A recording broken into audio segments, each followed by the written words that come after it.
हम plus two class के economics में एक नया टॉपिक पढ़ेंगे। चैप्टर हमारा चल रहा है पूर्ण प्रतियोगिता में पूर्ति का सिद्धांत। आज हम जो टॉपिक पढ़ेंगे उसमें क्या पढ़ेंगे, पूर्ति और स्टॉक में अंतर होता है या नहीं होता। आम बोलचाल की भाषा में पूर्ति और स्टॉक में अंतर नहीं माना जाता। जब हम अर्थशास्त्र पढ़ते हैं, व्यष्टि अर्थशास्त्र पढ़ते हैं, तो इसमें अंतर होता है बेटा। क्या होता है इसके अंदर? अंतर होता है, पूर्ति और स्टॉक में अंतर।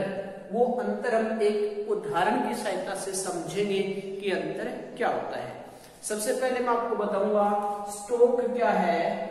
निश्चित बिंदु पर जो भी हमारे पास समय के निश्चित बिंदु पे जो भी हमारे पास मौजूद होता है, एक विक्रेता के पास या एक उत्पादक के पास बेचने के लिए, उसे क्या कहा जाता है? स्टॉक कहा जाता है।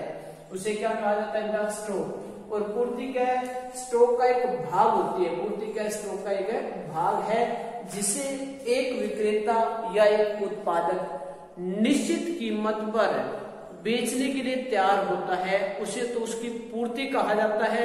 और उसके पास जो मौजूद है उसे उसका क्या कहा जाता है? स्टॉक कहा जाता है। उम्मीद है समझ में आया होगा। अब हम इसे एग्जाम्पल की सहायता से समझेंगे। उदाहरण देखो, उदाहरण क्या है? किसान के पास क्या है? 20 क्विंटल मान लो क्या है? गेहूं है। उसके पास 20 क्विंटल क्या है? गेहूं। तो ये उसका क्या होगा? स्टॉक।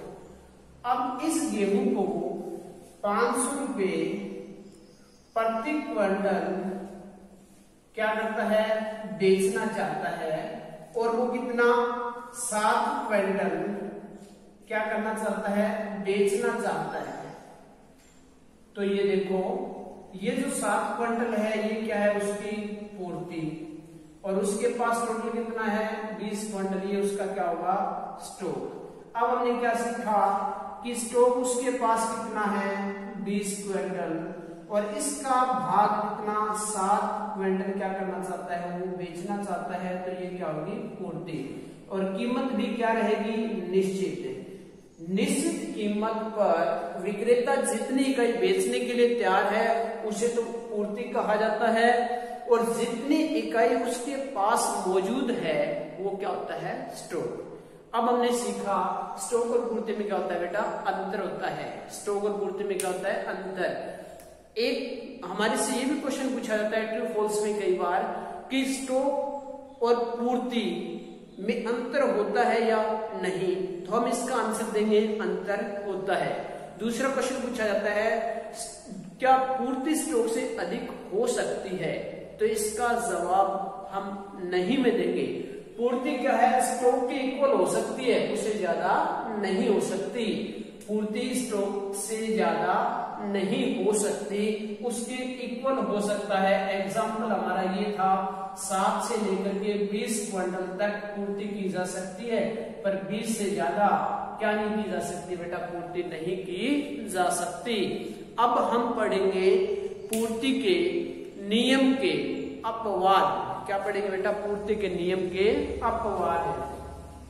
अब हम पढ़ेंगे पूर्ति के नियम के अपवाद। तो इसमें क्या पढ़ेंगे हम? सबसे पहले पूर्ति का नियम हमने पढ़ा था, अन्य बातें समान रहने पर लागू होता है। अब कौन सी ऐसी बातें हैं, कौन सी ऐसी परिस्थिति है जिन पर पूर्ति का नियम लागू नहीं होता? तो हम पढ़ेंगे नियम के अपवाद। क्या पढ़ेंगे बेटा? नियम के अपवाद। तो सबसे पहले पूर्ति का नियम किस पे लागू नहीं होता? नाशवान वस्तुओं पर। नाशवान वस्तुओं पर क्या नहीं होता? पूर्ति का नियम लागू नहीं होता। किस पे बेटा? नाशवान वस्तुओं पर। क्योंकि पूर्ति का नियम हमें क्या सिखाता है?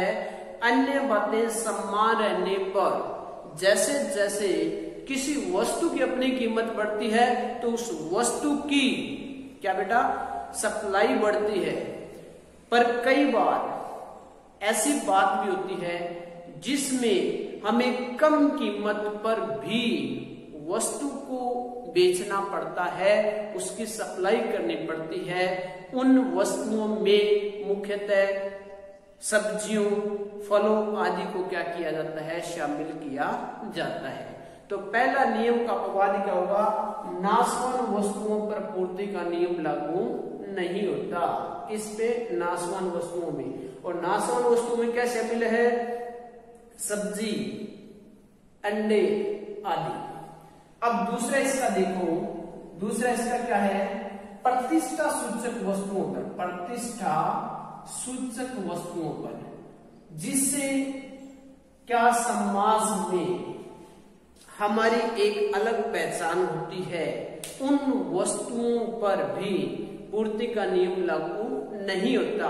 कारण उनकी कीमत बढ़ने पर भी उनकी सप्लाई एक सीमित मात्रा तक ही की जाती है, क्योंकि उस वस्तु के उस आदमी के पास होने से, उसके मालिक के पास होने से उस आदमी की इस समाज में प्रतिष्ठा बढ़ती है। तो दूसरा किन वस्तुओं पर लागू नहीं होता, प्रतिष्ठा सूचक वस्तु जिनमें सोना, चांदी आदि को शामिल किया जाता है, इन पर भी पूर्ति का नियम लागू नहीं होता।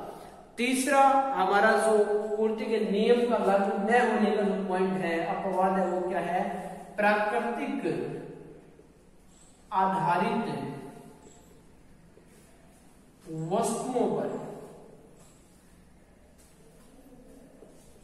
पर भी पूर्ति का नियम लागू नहीं होता।